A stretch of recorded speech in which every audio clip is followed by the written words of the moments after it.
Welcome back to Mr. Giant Reacts and Ting and Ting and Ting. I'm Mr. Giant, and today we're going to be watching this one here. And I tell you what, I saw this and I'm like, what? This one is When Canada Burned Down the White House, the War of 1812. I was like, Canada, what? You burned down the White House? Well, go on with that, you know. So let's go ahead and see what facilitated this. Let's YouTube and simmer.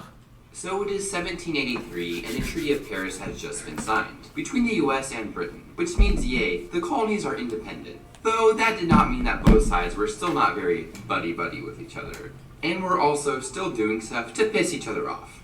So when France decided screw monarchy and went to conquer most of Europe, Britain and friends went to war with them. And Britain, doing what it does best, sent its big Chungus navy to blockade France. Only problem was they did not have enough sailors. And this was not helped by the fact that many British sailors hopped on over to American ships, as they did not want to serve in the Navy. So Britain did the only logical thing, and started boarding the ships of a neutral nation, and yoinked British deserters, even the ones that had become American citizens. Now, of course, this wasn't an exact science, as the British probably took quite a few American sailors, who had never even set foot in Britain. Another thing the Brits did to piss off the Americans was their support of the many Indian tribes fighting the US, and then passing the Ordnance Council, which required American ships to dock in Britain and pay tax before trading with other European powers. Isn't it, I wouldn't say ironic or anything like that, but you know, it's kind of sad that you have a couple of superpowers come in and they're using the native people to fight for them, one side or the other, and then turn around and pretty much commit genocide on them. I mean, it's happened, you know, in Africa. Maybe not so much the genocide, but you know, it's kind of like how they use the natives to facilitate the slave trade. You know what I mean? Where they go in and they said, "Hey, Mr. Chief, you got some prisoners. You know, you enslaved them. Can you sell them to us?" And you know, so they use the tribes against each other. You know what I mean? And then who loses in the long run? But the tribes themselves. You know what I mean? The land get taken on both sides of the continent, pretty much, you know, on both sides of the world, I should say.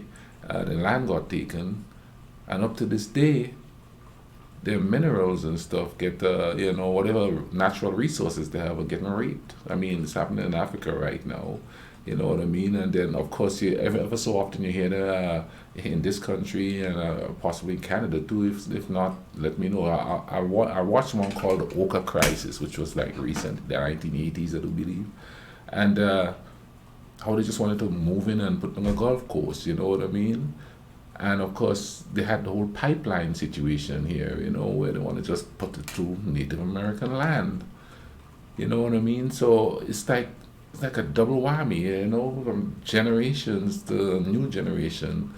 They're just taking advantage of these native people. But, you know, let's get back to the video here. But eventually, the British Prime Minister, Robert Jenkinson, decided to smooth things out and rescinded the Ordnance Council. But unfortunately, it was not like he could just text the Americans what's up, and it took about 3 weeks for the message to cross the Atlantic.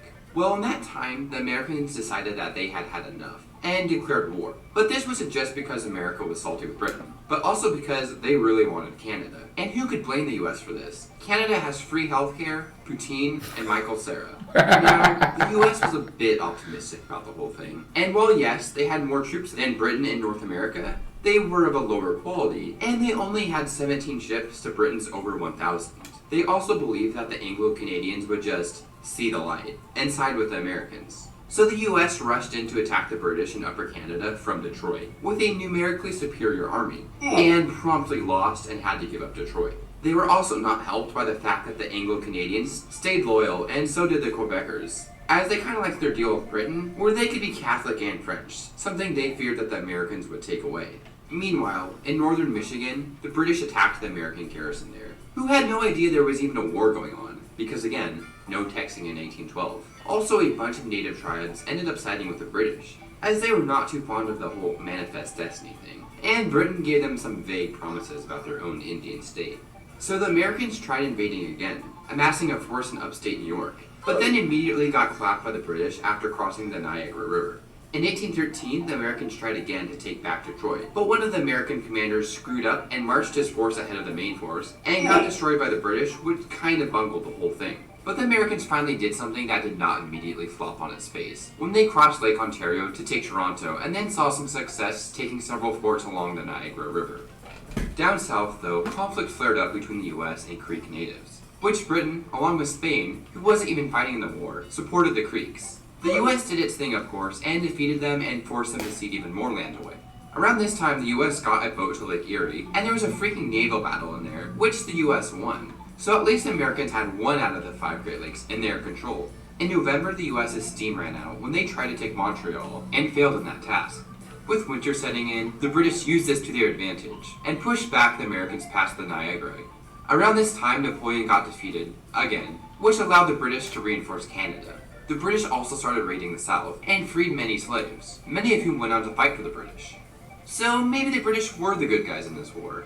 Even with both sides beginning to run out of money for their war efforts, and starting peace negotiations, the British under General Cockburn sailed into Chesapeake Bay and landed near DC. When the British entered DC, they began to burn down many public buildings, including the White House. It is even said that a Canadian militia did this, but I really could not find a reliable source on that, so let's just pretend so I can use that as clickbait in the title. General Cockburn also ordered his soldiers to destroy any C's they found, so the Americans could not abuse his name.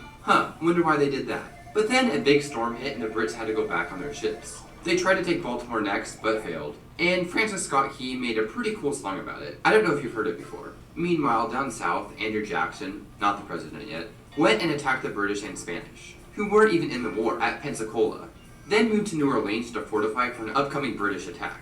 Meanwhile, back in Ghent, where peace negotiations were going on, the Brits proposed control of the Great Lakes region for themselves, and an Indian barrier stayed there. Now, of course, neither side really had any leverage, so on December 24th, 1814, peace was finally signed, with literally no border changes. Unfortunately, again, no texting, British forces still attacked New Orleans, but the Americans under Andrew Jackson repelled it, and then everyone finally got word of the war ending, and hence the War of 1812 ended in 1815. Great job on naming that, historians. So who really won? I don't know, but the natives sure didn't. Thanks for patrons, Andy. Yep, just like I said, for sure the natives didn't. They lost everything. Ended up on reservations here. I'll be honest, I'm not real versed on how the indigenous people of Canada ended up. As far as I understand, there has been some, not so great results from it. They weren't treated right. Let's just put it up straight there, you know what I mean? And but that's crazy, man. They played such an important role in everything that happened, but then you don't hear much about them doing that in history books. Not here, at least. And I'll tell you why I say that. Because all I've read, okay, coming from the Caribbean, right? All I've read is the wily red men scalping the people coming in, the colonizers and stuff like that, the conquistadors and all these people. That's what you hear. You don't hear the collaboration between the natives and the forces that were coming in, which side they took, you don't really hear much about that. They just keep them in the background, like, well, they were just there, they're just wild, you know what I mean? They do what we say. If they don't, bang, you know what I mean? But I'm assuming there were some heroic natives fought in battles and stuff like that, but you don't really hear much about them specifically. I wonder if the natives have stories of that in their folklore. I'm gonna have to look that up. Anyway, man, I'm gonna leave a link in the description for this video, and I'll also leave a link in here for other videos that you could go watch on Canada. I have a whole playlist of Canadian history that you could go check it out, and Canadian culture stuff also. So y'all could go check that out. I'll leave a link in here that you could just click, boom, bam, you're in there. You understand what I'm gonna say? Listen, I hope you guys have a great day.